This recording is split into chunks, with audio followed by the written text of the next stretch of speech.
Now that I've completed the sales page, I'm going to go on to the next page, which is the thank you page or the download page. But before I do that, I just want to quickly show you the other pages I have here that I'm probably not going to use. Okay, there's an order form and order confirmation. Of course, you may use this for your business, but I'm not going to use it because, well, usually I use a different platform for selling products online, such as Warrior Plus or JVZoo. Now, if you decide to go with the order form, which is the next funnel step here, or if you don't, you could just click on the X to delete it. But let me just show you what they look like. So if you click on the order form here,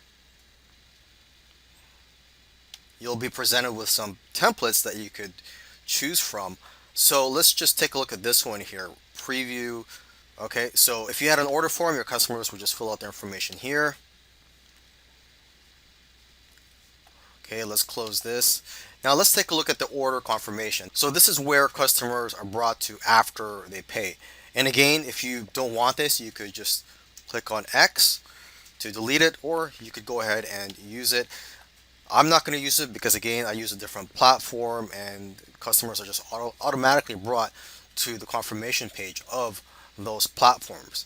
But if you decide to use these ones here, again, you have templates, and let's look for a template that you could use. Click on preview. So basically it says thank you, and it looks like your typical confirmation page. Okay, so I'm going to close that, and in the next video I'm going to go ahead and create the thank you page, which is the next step here. Another thing too, if you want to create another page, you want to add another page to your funnel, you could go here, click on add new step. So you could do that, type in the name of the funnel step, and you could choose to have it shown in the funnel or not in the funnel. Okay, so let's just create one just for this demonstration here.